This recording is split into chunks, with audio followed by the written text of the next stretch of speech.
오늘 여러분과 함께 나눌 말씀은 십자가에서 무너질 때 생명이 채워집니다. 십자가에서 무너질 때 나의 생명이, 하나님의 생명이 채워집니다라는 제목으로 함께 은혜를 나누고자 합니다. 오늘은 한 해의 절반을 알리는 맥주감사 주일입니다. 우리는 이맘때가 되면 지나온 반년을 돌아보면서 감사거리를 헤아려 보려고 합니다. 마치 농부가 가을 창고를 채우듯이 우리도 올해의 절반의 지난 시간, 그 거둔 것들을 이렇게 세어보게 됩니다.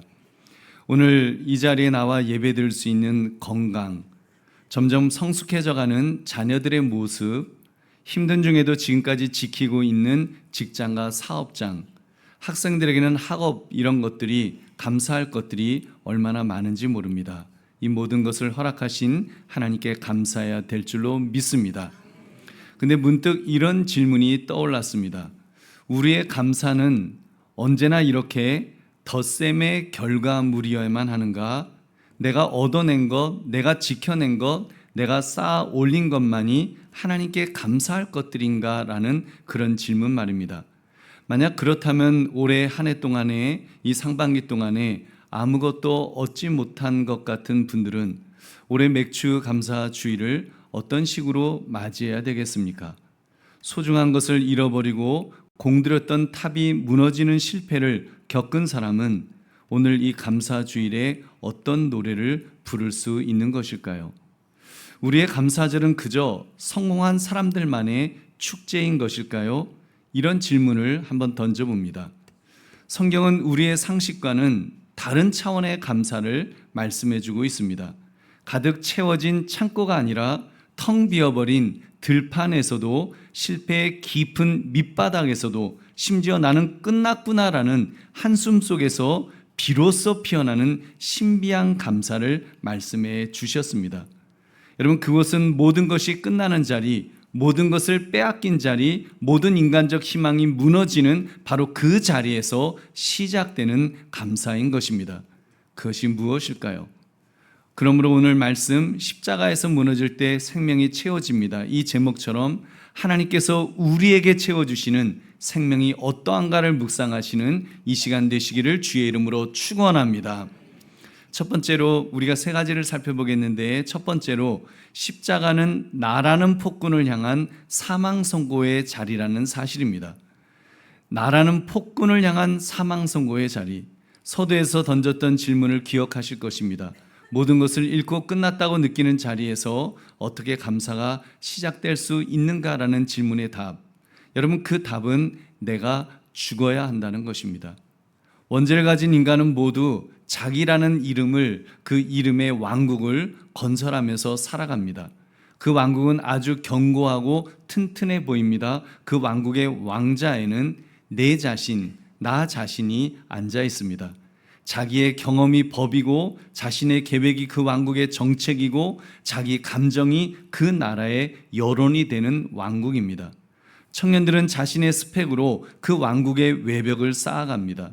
어른들은 자신의 재산과 사회적 지위로 그 왕국의 성벽을 높입니다. 어르신들은 평생의 경험과 고집으로 굳건한 요새를 만듭니다. 여러분, 모든 인간은 그런 왕국이 영원할 것이라고 믿으면서 그 왕자를 지키기 위해서라면 자기의 영혼이라도 그렇게 바치려는 그런 각오로 살아갑니다. 그 왕국이 자기의 신앙이 된 것입니다. 자기 자신이 하나님이 된 것입니다. 그러니 바로 그 왕자에 앉아있는 한, 여러분, 그런 사람은 결코 하나님 나라의 백성이 될 수 없습니다. 왜냐하면 한 나라에는 두 왕이 있을 수 없기 때문입니다. 우리 마태복음 6장 24절 함께 읽겠습니다. 시작. 한 사람이 두 주인을 섬기지 못할 것이니 혹 이를 미워하고 저를 사랑하거나 혹 이를 중히 여기고 저를 경히 여김이라. 너희가 하나님과 재물을 겸하여 섬기지 못하느니라. 아멘. 여러분, 재물뿐만 아니라 세상에 자랑할 만한 많은 것들, 그것들을 섬기는 우리의 모습이 있다는 것입니다. 여러분, 성경은 이 사실을 말씀하면서 우리에게 믿음의 사람의 현주소, 믿음의 사람은 이렇게 살아야 된다는 것을 말씀해 주고 있습니다. 우리 갈라디아서 2장 20절 말씀 함께 읽겠습니다. 시작. 내가 그리스도와 함께 십자가에 못 박혔나니 그런즉 이제는 내가 사는 것이 아니요 오직 내 안에 그리스도께서 사시는 것이라. 이제 내가 육체 가운데 사는 것은 나를 사랑하사 나를 위하여 자기 자신을 버리신 하나님의 아들을 믿는 믿음 안에서 사는 것이라. 아멘. 내가 십자가에 못 박혔다. 여러분, 이 선언은 나의 옛사람의 사망을 선언하는 말씀입니다. 내가 왕자에 앉아야 한다며 나를 꼬드기던 죄의 권세, 이기적인 욕망이 지금 십자가에서 예수님과 함께 죽었다는 사망 선고인 것입니다. 그러나 이 선고는 여기서 끝나지 않습니다. 그래서 끝났다는 마침표가 아니라 끝났기 때문에 그리스도 안에서 다시 시작되었다고 하는 승리의 선언인 줄로 믿습니다. 그런즉 이제는 내가 사는 것이 아니요 오직 내 안에 그리스도께서 사신다. 할렐루야. 여러분, 그리스도께서 사신다. 여러분, 그렇습니다. 십자가 위에서 나의 옛사람은 사망했습니다. 그리고는 바로 그 순간 내가 그리스도 안에서 새로운 생명을 얻게 된 것입니다. 이런 점에서 십자가는 나의 무덤이면서 동시에 요람인 것입니다. 옛사람의 무덤입니다. 그러나 동시에 요람입니다. 그리스도 안에서 나의 새 사람이 태어난 요람인 줄 믿으시기 바랍니다. 우리 보배로운 성도님들, 이런 점에서 십자가는 그 교환의 현장이라고 말할 수도 있을 것입니다. 우리가 왕자에서 내려올 때 비로소 주님께서 그 위에 오르십니다. 우리가 스스로 내려가지 않으면 주님은 결코 강제로 우리를 끌어내리지 않으십니다. 그저 우리의 삶의 변두리에서 기다리실 뿐입니다. 만약 그렇게 된다면 그 어디에 주님께서 우리의 삶의 왕으로 오르실 자리가 있겠습니까? 보배로운 성도님들, 우리 십자가는 예수님이 얼마나 아프셨을까를 동정하는 감상의 자리로 보아서는 안 될 것입니다. 십자가는 내가 그리스도와 함께 그곳에서 죽었음을 선포하는 자리입니다. 나의 옛사람의 모습, 나의 계산, 나의 고집, 나의 방식이 완전히 끝났음을 온 존재로 인정하는 자리인 줄로 믿습니다. 여러분, 이런 관점에서 여러분이 당하고 있는 인생의 고통들을 다시 바라보시기 바랍니다. 새로운 눈, 영적인 눈으로 한번 여러분의 고통을 바라보십시오. 여러분, 지금 여러분의 삶에서 무엇인가가 무너지고 있지는 않습니까? 스스로 좋은 부모인 줄 알았는데 자녀의 문제로 점점 갈등의 골이 깊어지고 있지는 않습니까? 예상치 못한 질병은 어떠할까요? 나는 늘 건강할 줄 알았는데 한순간 무너지는 자신을 보면서 사실 마음은 더 심각하게 와르르 무너져 내리고 있지는 않았습니까? 경제적인 어려움은 어떻습니까? 지금도 정말 자신감이 넘쳐 계시는가요? 믿었던 사람에게 받은 상처 때문에 인간관계에 대한 모든 기대가 무너지고 있지는 않으십니까? 여러분, 이러한 무너짐의 소리는 내 영혼을 짓밟고 있는 대적의 말발굽 소리 같이 위협적으로 들려왔을 것입니다. 여러분, 모든 것이 끝난 것 같은 그런 절망의 소리로 들렸을 것입니다. 그러나 여러분, 영적인 귀를 열어서 다시 들어보십시오. 그 소리를 다시 들어보십시오. 그 무너짐의 소리는 실상은 내 인생의 왕자에 불법으로 앉아있던 나라고 하는 우상이 와르르 무너지는 소리인 줄로 믿습니다. 나라는 우상이, 왕자를 차지하고자 하는 그 우상이 산산조각 나는 소리인 것입니다. 헛된 것들로 세워졌던 나의 왕국이 해체되는 소리인 줄 믿으시기 바랍니다. 여러분, 그러므로 그러한 무너짐은 저주가 아닙니다. 은혜의 시작입니다. 하나님께서 여러분의 삶에 친히 개입하셔서 지금 여러분을 영원한 생명으로 초청하시는 소리인 줄 다시 한번 믿으시기 바랍니다. 이제 그 무너진 폐허 위에, 그 텅 비어진 왕자 위에 이제야 예수님께서 왕으로 자정하실 수 있는 자리가 마련된 것입니다. 여러분의 실패는 그렇기 때문에 망하기 위한 실패가 아닙니다.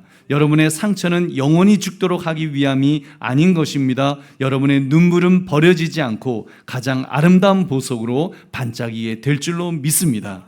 그러므로 십자가는 나라는 폭군을 향한 사망 선고의 자림을 깨달아서 기꺼이 여러분, 우리 자신을 십자가 앞에 내어드리시기를 주의 이름으로 축원합니다.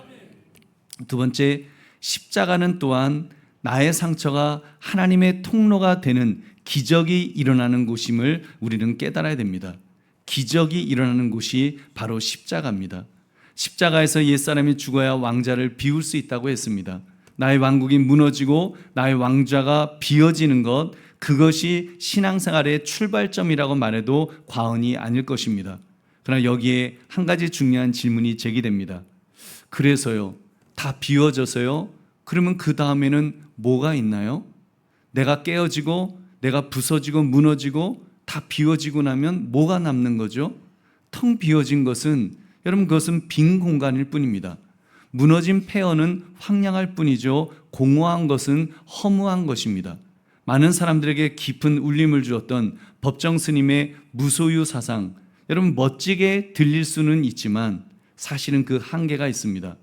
우리 인생의 최고가, 우리 인생의 목표가, 만약에 최고의 가치가 나를 텅 비게 만드는 것이 전부라면, 여러분, 그것은 다 비워버리면, 여러분, 그것은 고상한 허무주의밖에 뭐가 남겠습니까? 여러분, 비우기만 하는 것은 소용이 없습니다. 결국 또 다른 공허가 찾아올 뿐입니다. 바로 이런 점에서 십자가는 세상의 모든 비움의 철학을 뛰어넘는 위대한 비밀을 보여주는 줄로 믿습니다. 기독교의 비움은 없음, 무로 끝나기 위함이 아닙니다. 왜냐하면 세상이 결코 줄 수 없는 가장 충만한, 여러분, 있음으로 채워지기 위한 거룩한 존재의 조건인 줄로 믿습니다. 여러분, 그렇다면 무엇으로 채워져야 한다는 말씀일까요? 이에 대해서 사도 요한은 자기가 목도한 십자가의 사건을 증언하고 있습니다. 우리 요한복음 19장 34절 같이 읽겠습니다. 시작. 그중 한 군인이 창으로 옆구리를 찌르니 곧 피와 물이 나오더라. 아멘. 지금 이 장면은 십자가의 장면입니다. 예수님께서 십자가에서 숨을 거두셨을 때가 안식일이 시작되기 직전의 시간이었습니다. 그러니까 유대인들이 빨리 그 처형식을 마무리해야 됐습니다. 안식일에는 이제 사람들을 십자가에 매달아 두면 안 되었기 때문에, 안식일을 지켜야 되기 때문에 빨리 이제 그 사형수들이 죽어야 했습니다. 그래서 두 강도들, 그 사람들은 그 다리를 꺾어서 이제 빨리 죽음이 이제 다가오도록 그렇게 만들었습니다. 근데 예수님은 이미 숨지셨죠. 이미 목숨이 끊어지셨기 때문에, 여러분, 예수님의 사망 상태를 이제 확인하기 위해서 지금 병사가 창으로 옆구리를 찔렀던 것입니다. 그때 피와 물이 쏟아졌습니다. 의학적으로 사람이 죽으면 몸 안에 피가 무거운 핏덩이와 맑은 물 성분으로 나뉘기 시작한다고 합니다. 창에 찔렸을 때 물과 피가 쏟아졌다는 것은 예수님의 이 심장이 이미 완전히 멈춰졌다는 가장 확실한 증거였습니다. 사도 요한은 왜 이 끔찍한 의학적 사실을 이렇게 기록으로 남기고 있었을까요? 요한이 이 장면을 굳이 기록한 데는 다른 이유가 있었을 것입니다. 단순히 예수님이 확실히 죽으셨다는 것을 말하는 것만은 아닐 것입니다. 그는 예수님의 찢긴 옆구리에서 피와 물이 흘러나오는 것을 보고, 여러분, 구약의 제사를 떠올렸을 것입니다. 제사장들이 하나님 앞에서 죄를 씻을 때는 피와 물로 백성들을 정결케 했습니다. 그러니까 쏟아진 피와 물은 우리를 깨끗하게 하시고 새롭게 하시는 새로운 제사의 시작인 것입니다. 사도 요한은 이미 여러 번 이 비슷한 말씀을 반복하여 소개했습니다. 내가 주는 물은 영원히 목마르지 않는 생수다. 누구든지 목마르거든 내게로 와서 마셔라. 예수님이 하신 말씀을 계속하여 기록하고 있습니다.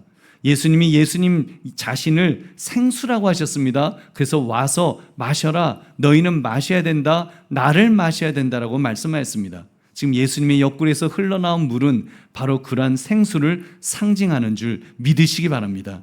그렇다면 그 피는 무엇을 의미한 것일까요? 당연히 우리의 모든 죄와 허물을 깨끗하게 씻어주시는 용서의 피인 것입니다. 여러분, 놀랍지 않습니까? 창으로 예수님의 옆구리가 찢어지는 그 상처를 통해서 용서의 피와 새 생명의 물이 여러분 함께 터져 나온 것입니다.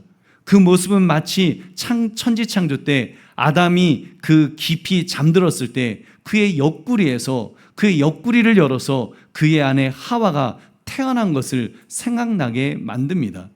아담은 인류를 대표하는 첫사람이 되었다고 했습니다.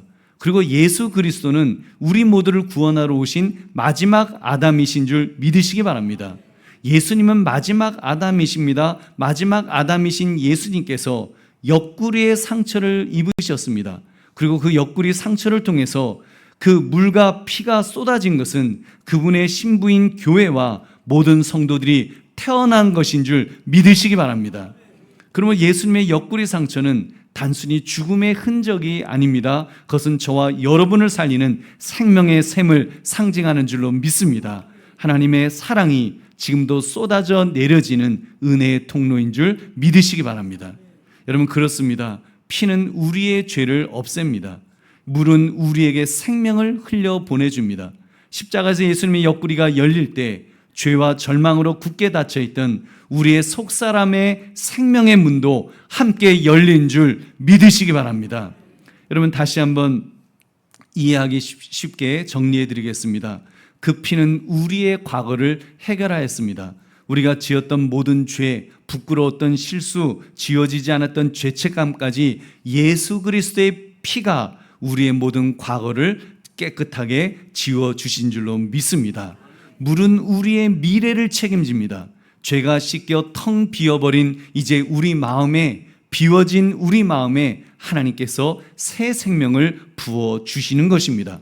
새롭게 살아갈 수 있는 힘과 소망을 주시는 생명수인 것입니다. 한마디로 피로 깨끗해지고 물로 새롭게 태어나는 줄로 믿습니다. 이것이 십자가 위에서 우리에게 주어진 완전한 구원의 선물인 줄 믿으시기 바랍니다.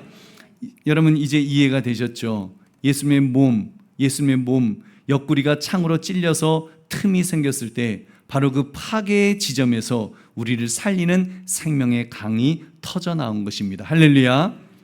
우리의 삶도 동일한 원리가 적용될 수 있습니다. 하나님은 텅 빈 우리를 그냥 내버려 두지 않으십니다. 하나님은 비워진 여러분의 빈 공간에 하나님의 생명을, 영원한 생명을 이제 부어주십니다.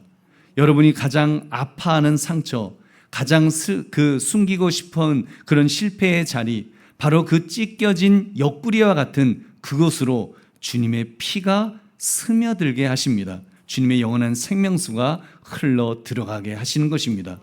여러분, 그러므로 우리가 지은 과거의 죄를 씻어 주십니다. 또한 영원한 생명을 부어서 우리의 미래 또한 새롭게 하시는 줄 믿으시기 바랍니다. 보배로운 성도님들, 여러분의 옆구리는 어디가 찔리셨습니까?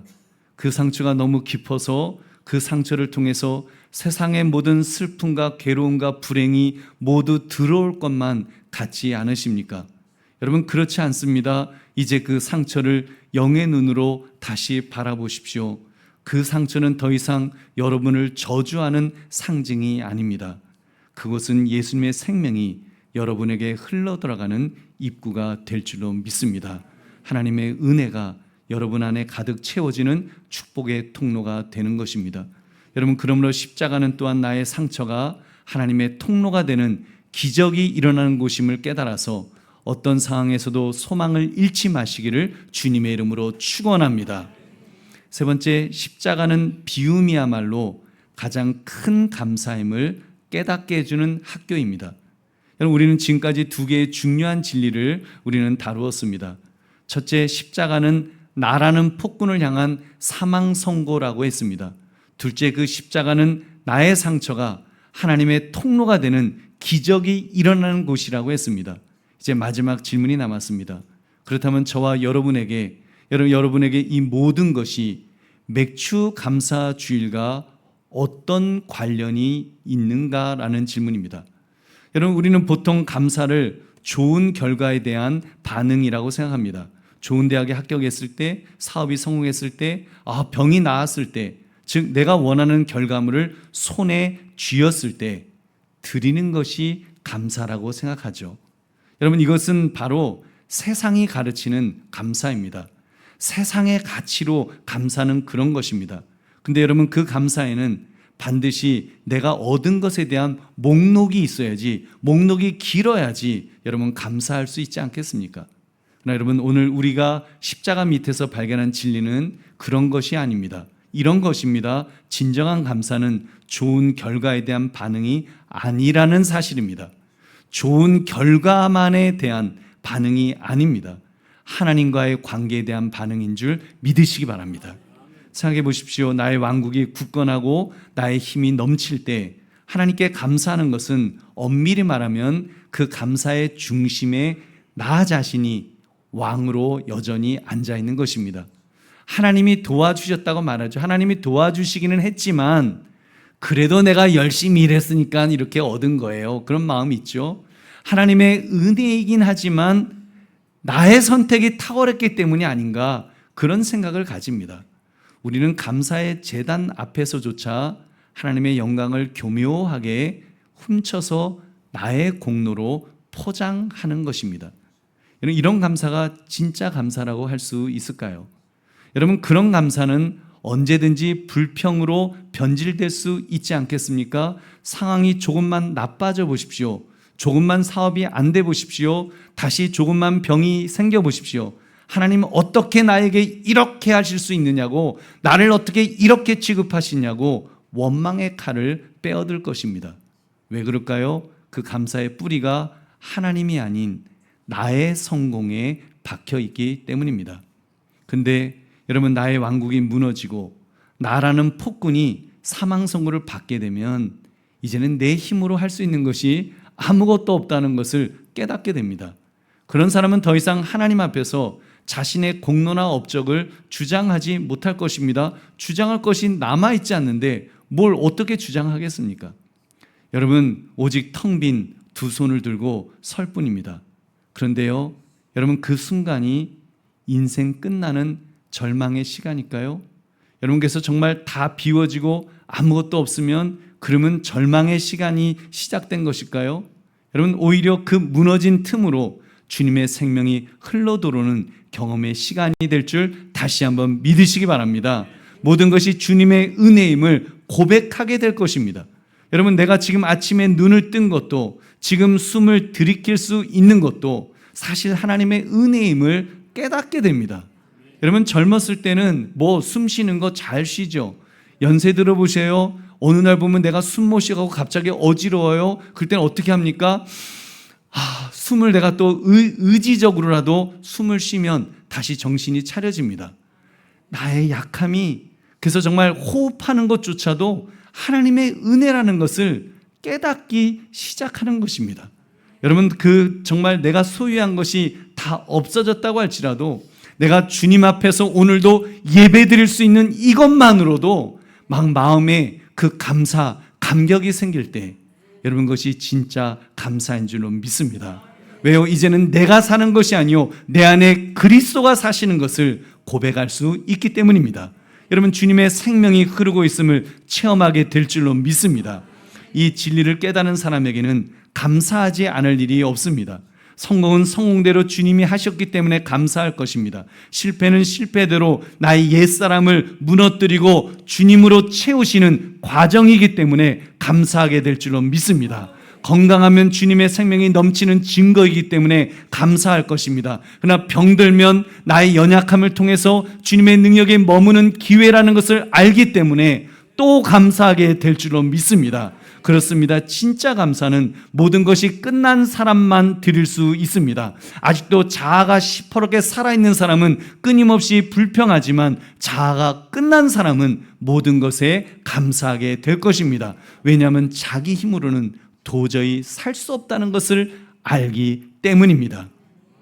우리 보배로운 성도님들, 여러분은 이번 맥주 감사주일을 맞이해서 무엇을 손에 들고 이 자리에 오셨습니까? 여러분이 쌓아 올린 성공의 탑입니까? 아니면 무너져 내린 실패의 잿더미입니까? 세상은 성공의 탑을 들고 나온 사람에게 막 박수를 칠 것입니다. 우리 하나님은 실패의 잿더미를 정말 짊어지고 나오는 여러분을 더 깊은 눈으로 바라보실 줄로 믿습니다. 그렇습니다. 진짜 감사는 내가 지켜낸 것에 대한 감사만이 아닙니다. 나는 무너졌으나, 오히려 내가 무너졌지만 주님이 살리셨다는 하나님과의 관계의 고백이 진짜 감사인 줄로 믿습니다. 그러므로 이것이 바로 오늘 저와 여러분이 드려야 할 진짜 감사의 이유가 되시기를 다시 한번 주의 이름으로 축원합니다. 말씀을 맺습니다. 오늘 우리는 십자가 앞에서 세상이 이해할 수 없는 하나님의 역설을 우리는 보았습니다. 나의 끝이 주님의 시작이요, 나의 상처가 생명의 통로이며 나의 빈손이 진짜 감사의 고백이 되는 비밀 말입니다. 우리 보배는 성도님들, 세상은 우리에게 더 높이 쌓으라고 무너지지 말라고 소리칩니다. 그러나 우리 주님께서는 하늘의 미랄이 되어 우리에게 정반대의 길을 보여주셨습니다.